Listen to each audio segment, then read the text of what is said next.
Alors aujourd'hui, je suis là pour parler de la sexualité dans le couple et dans un sens large, c'est-à-dire que la sexualité, on a tendance à croire que c'est que la relation sexuelle, mais en fait la sexualité dans le couple, c'est tout ce qui regroupe l'intimité, la communication et la relation sexuelle. Voilà, mais c'est vraiment, la relation sexuelle est prise dans un tout. Il n'y a pas que la relation sexuelle sans communication, sans rien autour. Voilà, donc ça je voulais commencer par ça parce que c'est un peu une fausse idée qu'on peut avoir et c'est important de remettre bien les choses dans l'ordre. Alors pourquoi j'en parle? C'est parce que dans mon cabinet, je reçois deux types de couples. Voilà, j'ai fait un peu de groupes. Il y a les couples pour qui la sexualité c'est tabou. On sent que le sujet est omniprésent, mais c'est très très compliqué d'en parler, c'est très difficile, on en parle à demi-mot, voilà, c'est difficile d'aborder ça.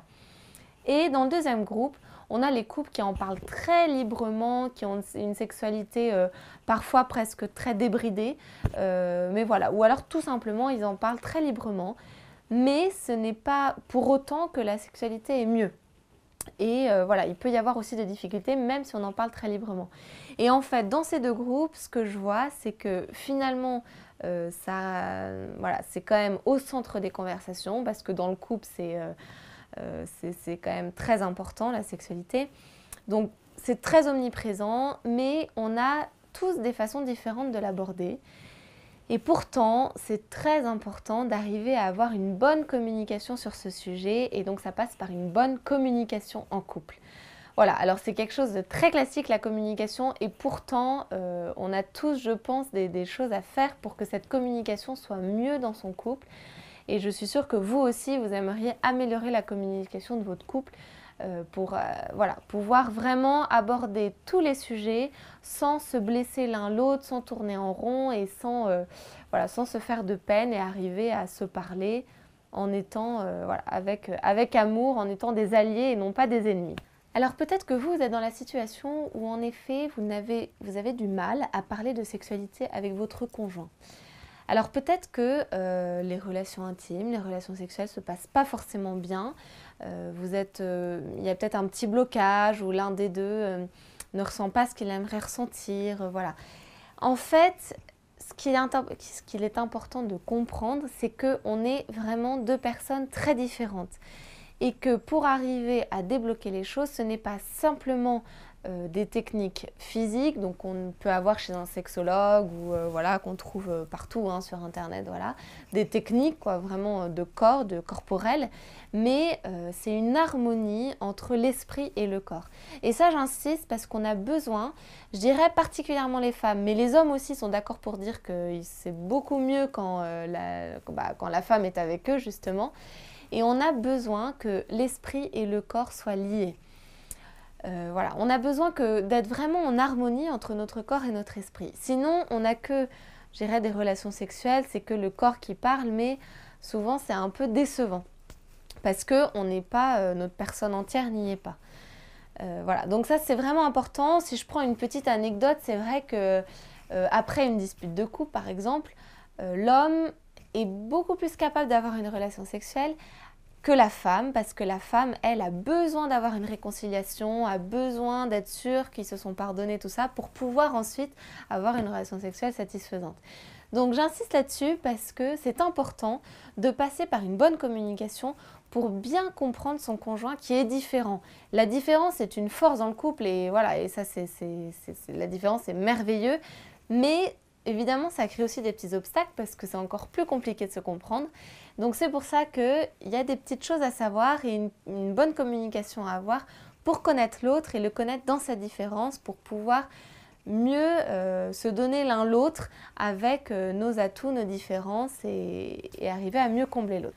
Donc j'ai regroupé dans cet accompagnement toutes les choses qui me semblent essentielles pour arrêter d'être dans cette image de performance, comme une quête d'orgasme, voilà, ou comme si le but de votre intimité était l'orgasme.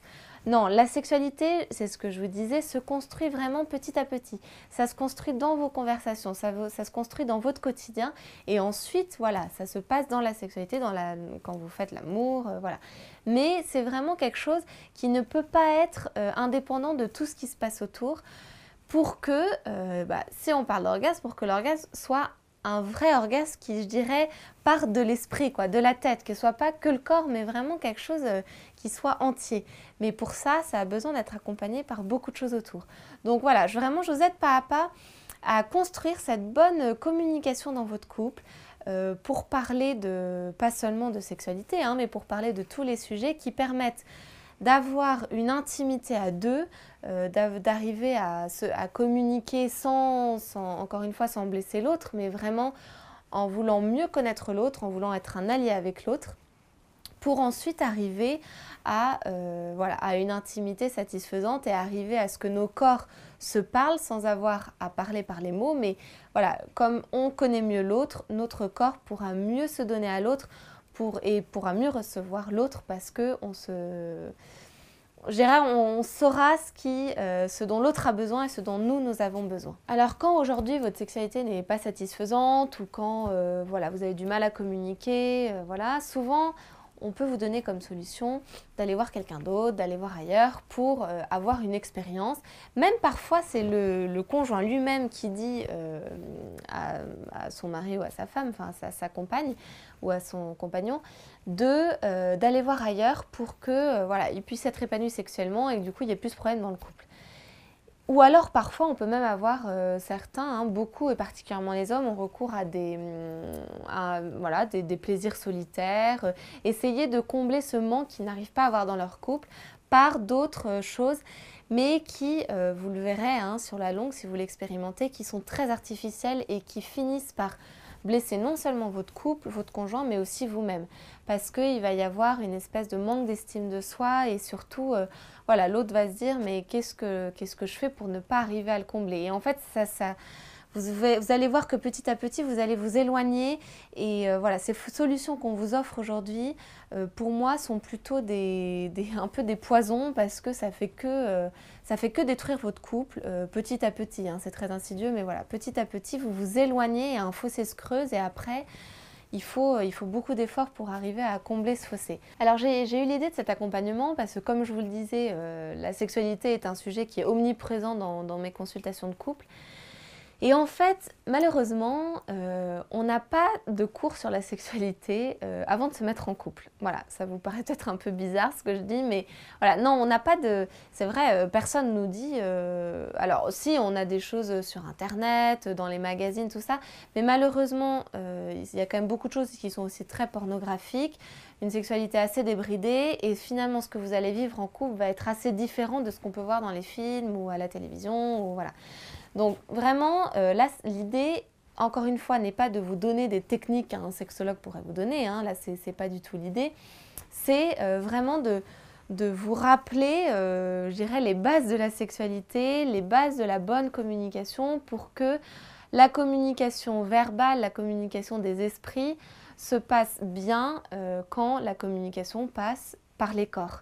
Et ça, donc peut-être que ça peut vous paraître absurde qu'une psychologue parle de sexualité, mais en fait non, parce qu'un couple qui va bien a une sexualité qui va bien. C'est très difficile en général. Quand la sexualité va pas bien, le couple ressent qu'il y a un malaise quelque part. Parce que c'est extrêmement important d'avoir une sexualité qui est épanouie et surtout de pouvoir en parler de façon détachée et encore une fois sans vous blesser mutuellement. Donc je vous accompagne vraiment pas à pas pour que vous ne soyez plus dans une attente passive de l'autre, comme si l'autre allait résoudre votre problème, mais que vous soyez réellement actif. Et donc vous allez comprendre et vous verrez qu'en vous donnant mieux, en étant vraiment actif, en donnant plus à l'autre, vous pourrez beaucoup mieux recevoir ce que vous attendez. Et l'autre sera plus à même de vous donner ce que vous attendez.